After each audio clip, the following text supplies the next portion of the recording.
This is Mac OS Ken. iPad owned the US last quarter, clarification around masks in Apple stores, and a no-duh observation from the European Commission. It is Thursday, the 24th of February, 2022. I'm Ken Ray, and this is news from Mac OS Ken, brought to you by yours truly and sponsored by Upstart. Fair and fast personal loans. Learn more and check your rate at upstart.com/macOSCan. This show is also sponsored by New Relic, helping you monitor, debug, and improve your entire stack. If you're a software engineer, you've been there. It's 9 o'clock at night. You're finally unwinding from work. Your phone buzzes with an alert. Something's broken. And your mind might break too, wondering what the heck is wrong. Whether it's the network or the server, a small issue, or something far too big to think about. Now your whole team's scrambling from tool to tool and messaging person after person to find and fix the issue. This will not happen with New Relic. New Relic combines 16 different monitoring products that you would normally buy separately. It looks for anomalous activity and pings you, letting you catch and fix the problem before it hits the end user. That's why the developer and ops teams at Atlassian, DoorDash, GitHub, and more than 14,000 other companies use New Relic to debug and improve their software. The next late-night call is just around the corner. Get New Relic before it happens. And you can access the whole New Relic platform and 100 gigabytes of data free forever, no credit card required. Sign up at newrelic.com/macOSCan. NEWRELIC. That's newrelic.com/macOSCan. newrelic.com/macOSCan. Even with nowhere near enough tablets ahead of the holidays, new numbers from Canalys show iPad owned the tablet space in the US for the fourth quarter of last year.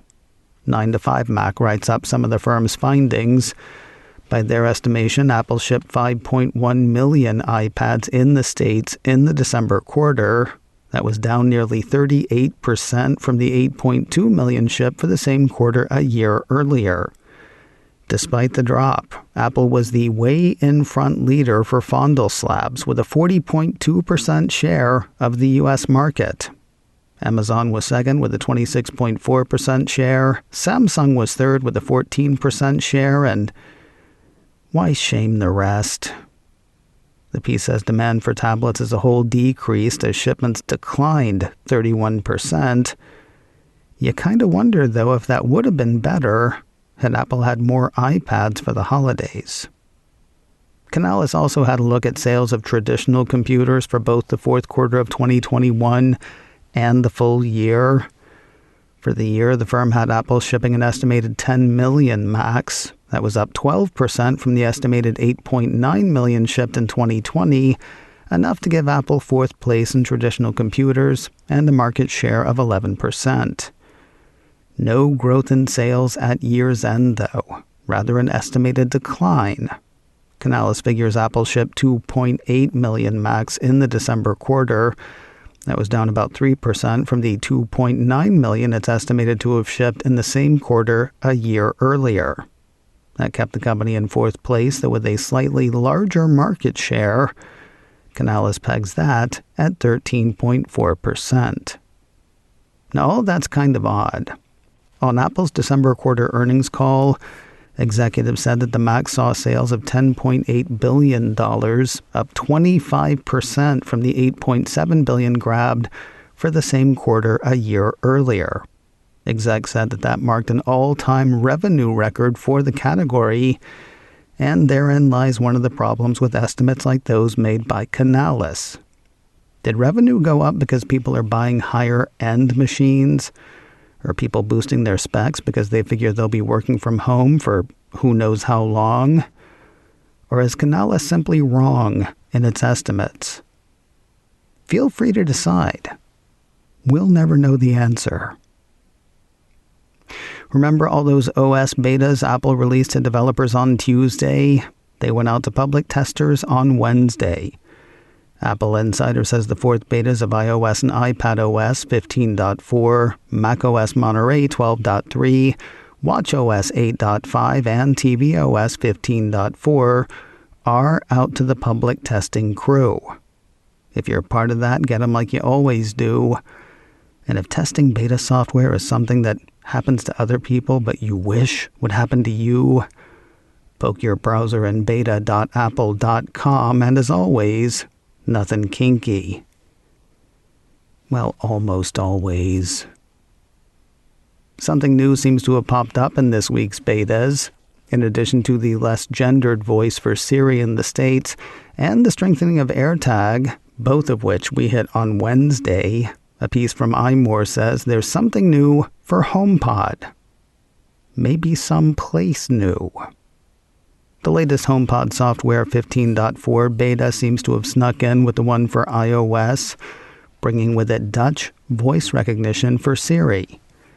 It's not just that it speaks the language, and forgive me for not knowing whether it did before, but it can now differentiate between people when they speak.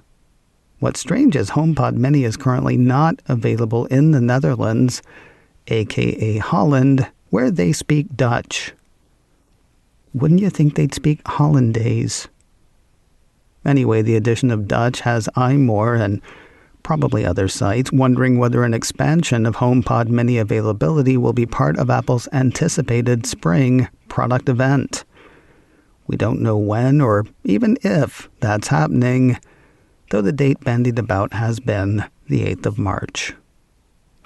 When word went out that Apple was dropping the mask mandate for most stores in the U.S., I kind of assumed that meant everybody. Apparently not. Apple Insider ran a piece Wednesday saying that the company is considering letting its store workers drop their masks. You know, a statement from Apple would be great.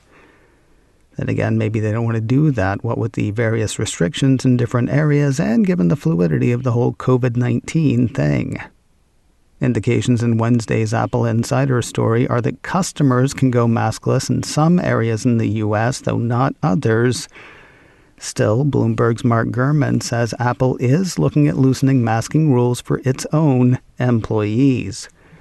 In a post on Twitter, Gurman said hearing Apple is considering dropping the mandate for retail employees too, in as early as 2 weeks. Apple Insider says it is not clear whether such a move would only apply to the same stores where customers are no longer required to wear face coverings. While that is technically true, really?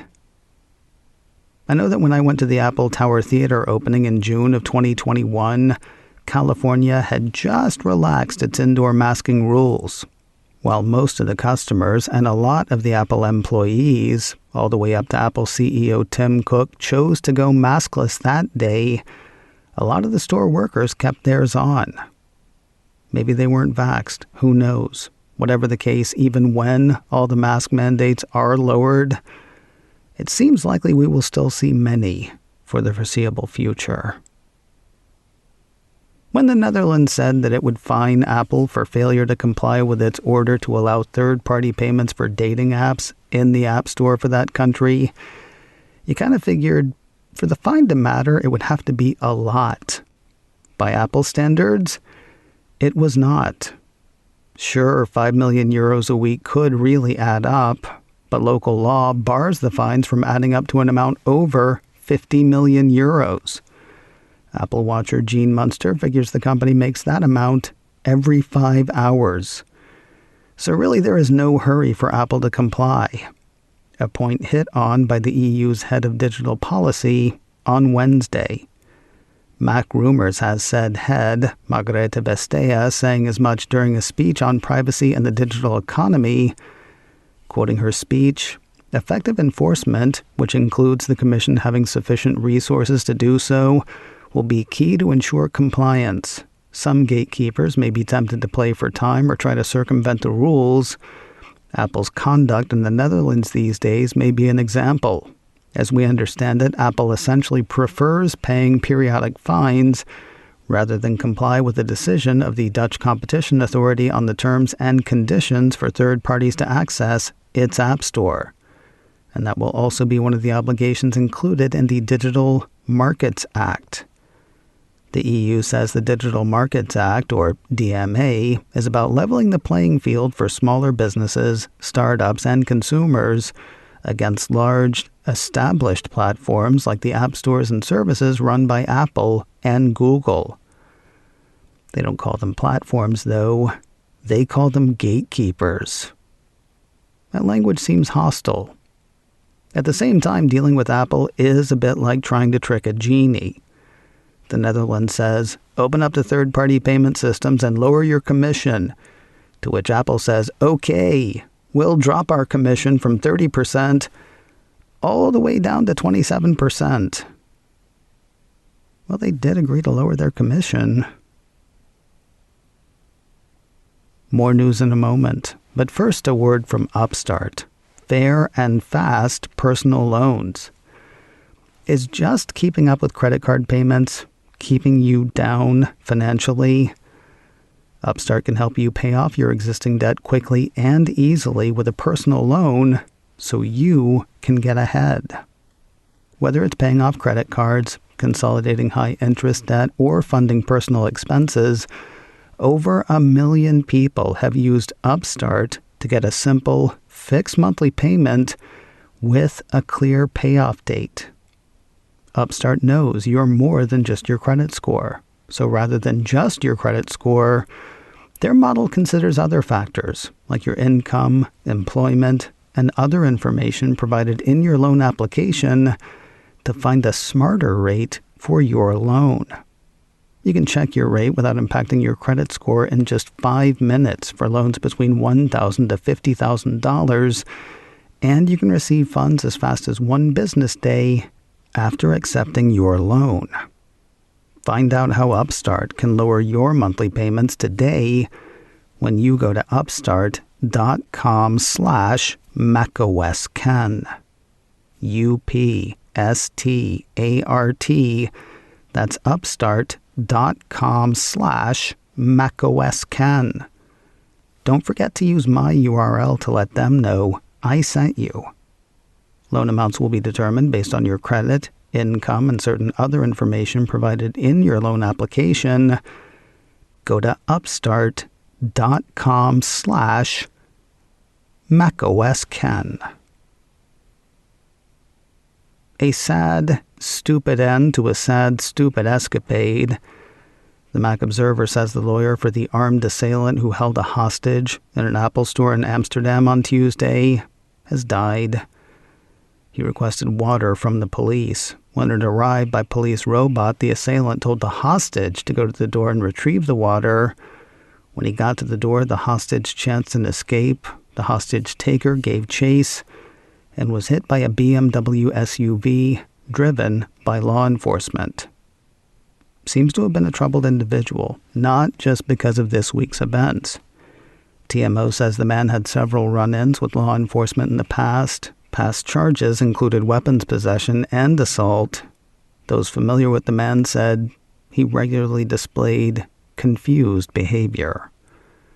The lawyer says the 27-year-old never regained consciousness after being hit.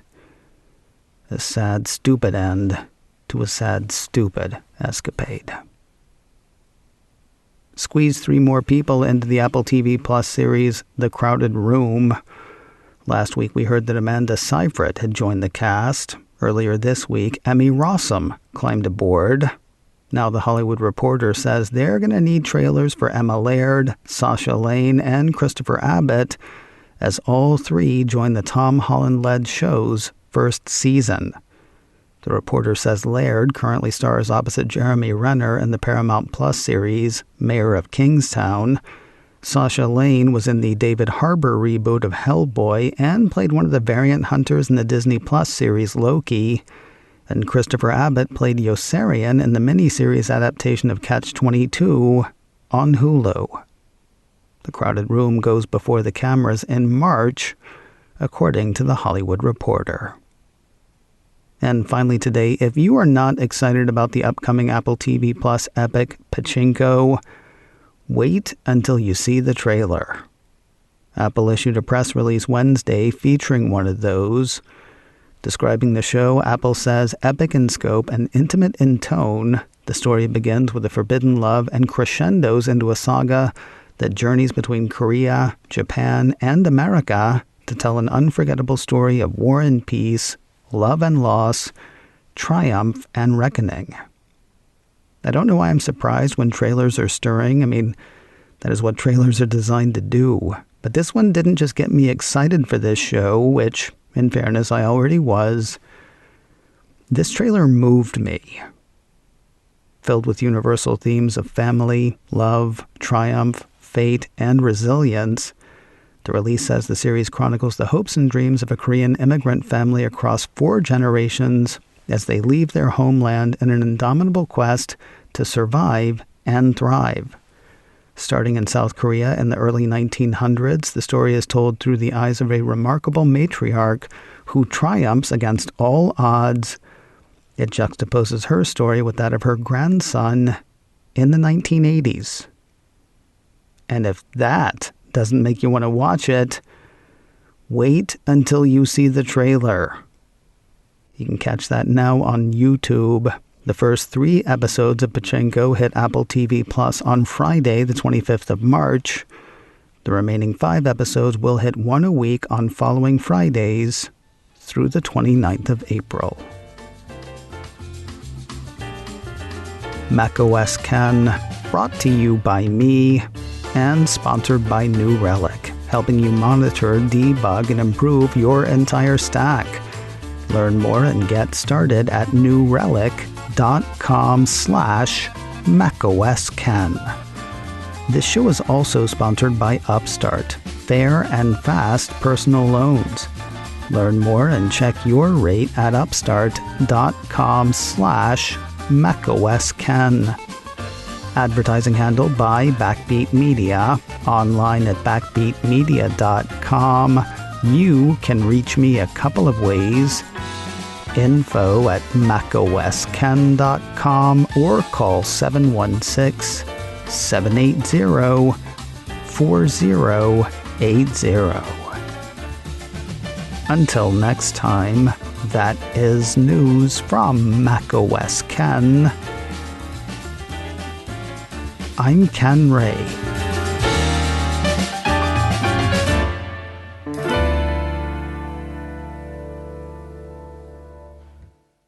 Ciao.